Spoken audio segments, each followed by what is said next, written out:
Well, guys, Kanye West breaks his silence with a formal apology, and he is jumping into absolutely everything. He's addressing his past, he is talking about his diagnosis, and he's also going into words and actions that may have literally changed everything for him. So let's get into some pop culture news because I have the full apology. I want to break it down for you and, of course, give you my reaction. Go ahead and hit that subscribe button so you don't miss out on breaking news. Now, if you have been watching the Kanye West train over the last few years, you have seen him spiral more and more and more out of control.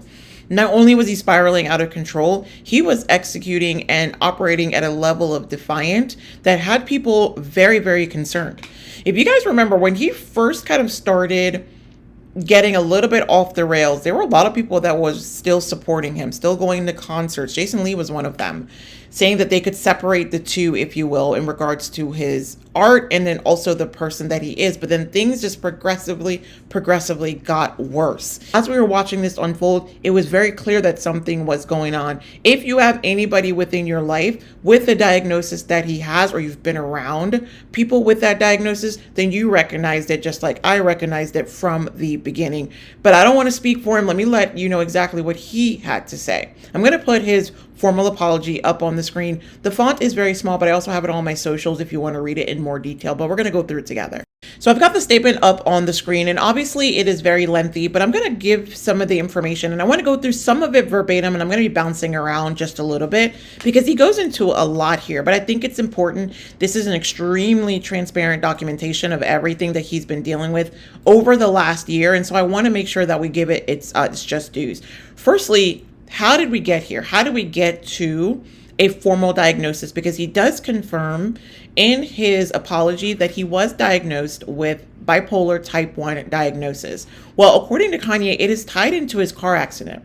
Now, he talks about the car accident that we all know. He's talked about it in his music 25 years ago. What he said is when he dealt with that car accident, they focused on what you could see.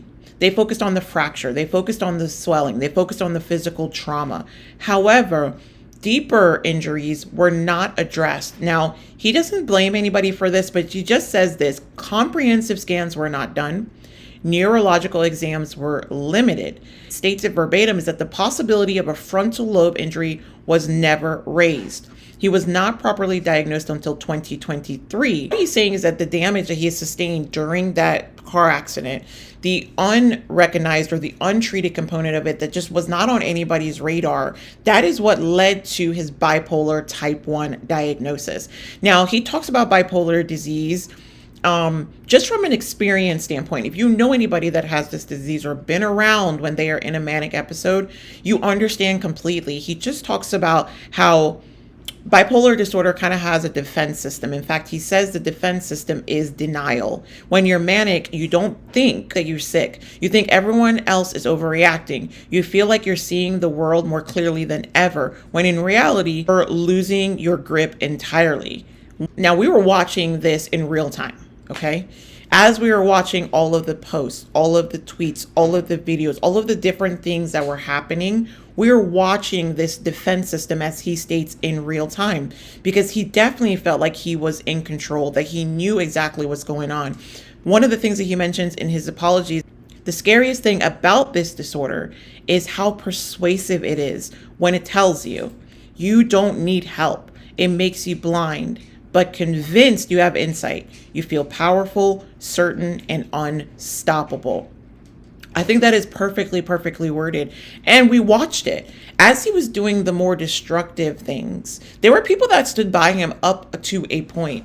And even as he was doing the more destructive things, we even saw it on the documentary, people tried to speak with him, wasn't able to get through. There was no way for them to be able to get through. But now looking back on it, he can put words to it. Us watching it in real time, we recognize that he was in a manic episode. But when they're going through it, they don't always see it. They don't always see it. Gucci Mane and Keisha Kaur talked about that on the Breakfast Club, how Gucci didn't recognize it, but she does. She knew when things were tipping over the edge. So I think it's really important to go into that. Now, he goes on to talk about the different things that happened, including how he ended up getting to the point where he was selling swastika merch. Yes, if you did not know he was doing that, he definitely was. He says, in the fractured state that he was in, he says, I gravitated toward the most destructive symbol I could find, the swastika, and even sold t-shirts bearing it. That was when, if there was anybody still standing by his side, it became a ghost town at that point, which, by the way, is probably what he needed. It's probably what he needed, because if you can imagine being in a manic episode and everybody around you is pretending like nothing that you're doing is abnormal, or there are yes men or people that's like, well, I still support the artist, I still support the art, it doesn't matter whatever else he's doing. It does matter. And within the situation that he was dealing with, he needed people to step up and say, this is not okay. Now, in that paragraph where he talks about that particular symbol, he says, I am not a Nazi or an anti-Semite. I love Jewish people. Now, he pivots from here and he talks directly to the Black community, a lot of whom felt extremely disappointed and let down in Kanye.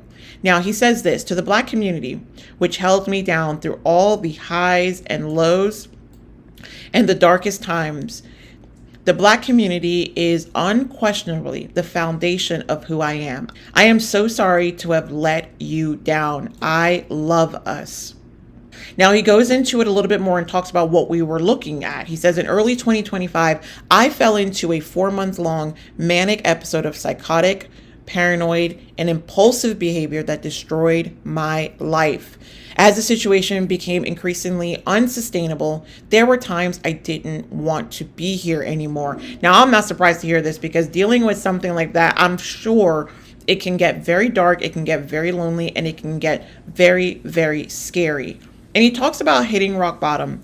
When he got there, his wife encouraged him to get help. Of course, he's talking about Bianca. He also talked about the idea of feeling alone, but finding solace in other people that were dealing with the exact same situation on Reddit forums. As a person that'd be deep in Reddit forums as well, I understand. And sometimes when you're dealing with something difficult, it can feel very isolating, and you do feel like you're the only person in the world going through it. When you find a community or you find similar stories, it is a sense of relief that you're not the only one dealing with it. And he says that I found comfort in Reddit forums of all places, and he details how those stories, so similar to his, really was a place for him where he was able to feel comfortable. Now, he finishes with this: I'm not asking for sympathy or a free pass, though I aspire to earn your forgiveness. I write today simply to ask for your patience and understanding as I find my way home. With love, Ye. Now, I want to know what you guys think in the comments with this formal apology. I'm not surprised to see this apology come to fruition. Not at all.